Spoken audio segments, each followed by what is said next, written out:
Welcome to the Hedera Coffee Break with Yamgo, the show where I bring you the latest news and insights from the world of Hedera.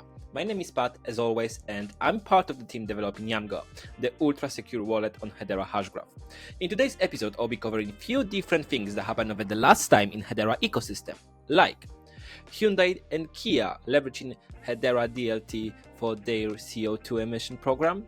Also, I would like to highlight some parts of the interview that happened over the last time with co-founders of Hedera. And also, I would like to highlight a few things from the last Messari report about Hedera. So yeah, let's grab your favorite cup of coffee and let's dive in.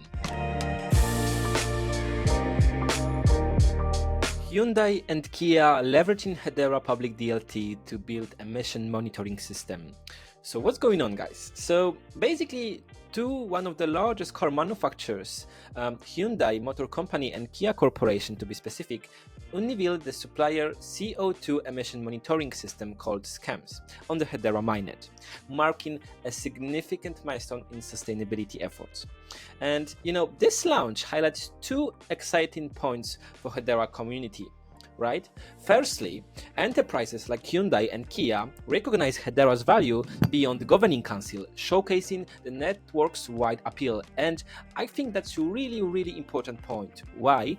Because we can see the interest in very, very large worldwide corporation in Hedera. So, as we know, corporations like that, they are really, really specific and they need really deep research on things before they do any moves and announce anything. So them announcing leveraging Hedera to build the emission tool means a lot. Why? Because that means we get this extra exposure, not only from the governing council members that are inside the Hedera already, but also we can see interest from the corporations that are outside from the governing council that don't have this direct interest in Hedera, but the technology is so good, they choose this solution, this technology, and I'm really happy to say that the Hedera was their choice. Secondly, when data accuracy and security are crucial, Hedera, of course, stands as a secure and reliable choice, second to none in blockchain space, right? As we all know, the AABFT solution makes it happen. And so this emission system computes carbon emission across the supply chain, ensuring accurate data for Hyundai and Kia operations, from raw material procurement to product transportation. And as we go through, we can also read that blockchain technology and AI integration offer this revolutionary approach to managing carbon emissions, paving the way for greener and more sustainable supply chains. So there is also article from Foundation that I'm gonna leave link to the description so you can dig deeper. But I would like to also point that this emission tool monitoring system provides regulators, stakeholders, and investors with complete visibility into carbon emission data, fostering transparency and confidence in sustainable practices. And this combination of this AI technology and Hedera high-performance network empowers Hyundai and Kia and other partners to meet environmental regulations and establish sustainable supply chains.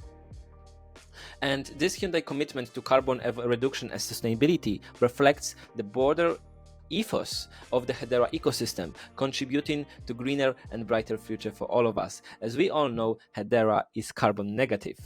So yeah, that's another step forward the greener future, and that Hedera is proudly supporting, and I'm proud of that as well, that I'm supporting Hedera. So yeah, can't wait to see more companies leveraging Hedera DLT and see more solutions like that very soon.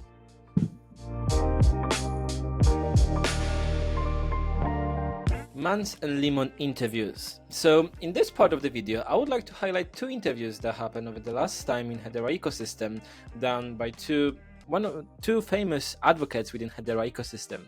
So the first one I would like to highlight is the one done by Max Walker-Williams, that probably we all know and familiar with Mance. I think they've done this interview just after the London event DLT Science, as far as I'm aware. And the clip I would like to play now is the one when Mance is talking about creation of the Hedera, the place of it when they actually managed to register the company and what they've done it there, and also a little bit about the governing council. So let's listen quickly to this one.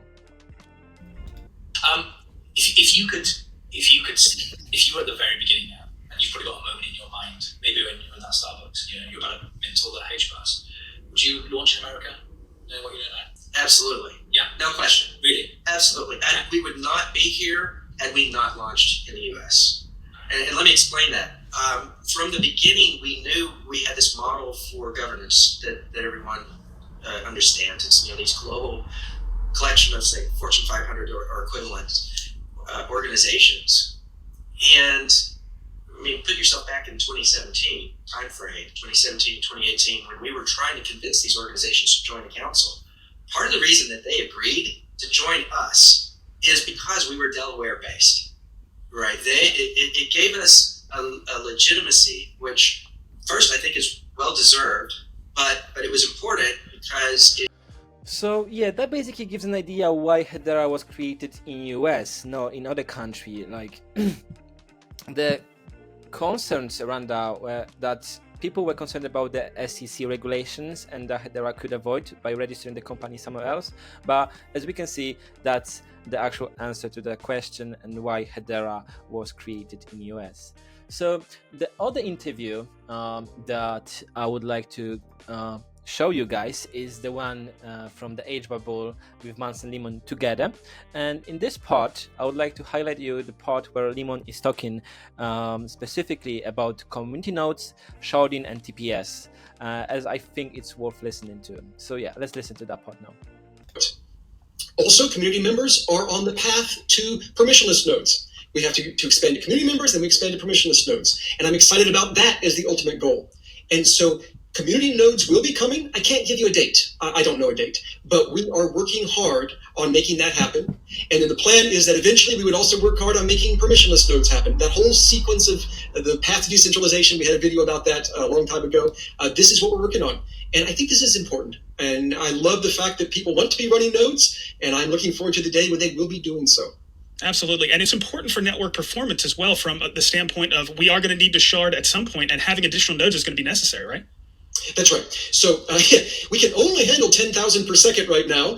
We could actually raise the throttles and go more, but eventually we'll go to a gazillion per second, and we will need shards. And so we consider sharding to be very important. And of course, shards only work if you have nodes to fill up those shards. And so community nodes and then permissionless is very important when we go to sharding. Yeah, makes sense. All right, so this last question is going to be the same for both of you, and it's going to be, where do you see Hedera in 5 years? So Mance, where do you see us 5 years down the line? So 5 years from now, I think that So yeah, as you can see, the question to you from me would be, where do you see Hedera in 5 years? And if you'd like to find out where the co-founders see Hedera in 5 years, I recommend you checking out the link in the description of the video when you can have access to the full interview. So yeah, pretty excited, and I think you're gonna find it pretty excited too.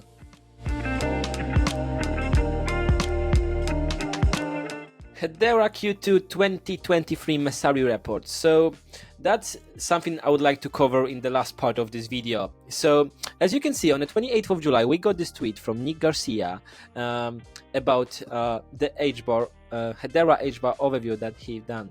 So as he's saying, the good news is that despite the bear market, the Hedera continues to show resilience. And in Q2, Hedera revenue increased by 67% quarter to quarter.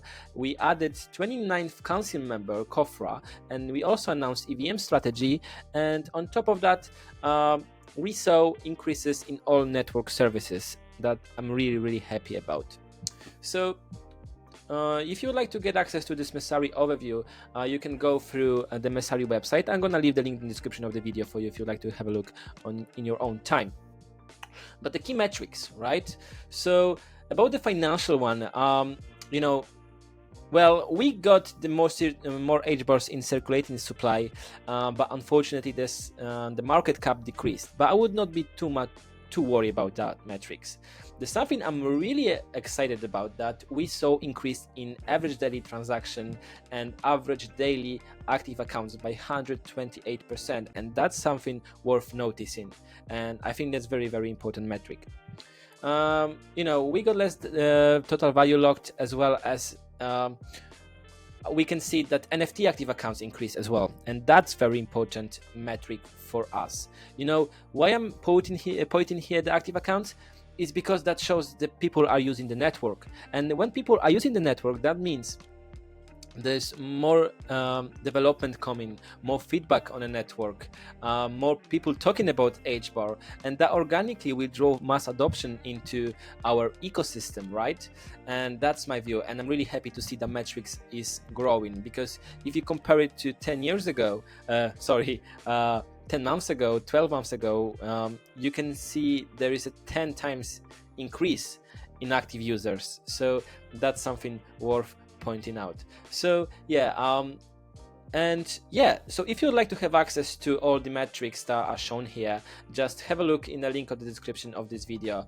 And yeah, basically you're gonna get access to more detailed ones when you can go through each more specifically that I'm doing right now, but I just wanted to show you that this is available to use. And I think the reports like that actually are really insightful and helpful to determine the health of the actual ecosystem. And looking at this Messari report, we can definitely see that Hedera ecosystem is still growing, and that's what is the most important.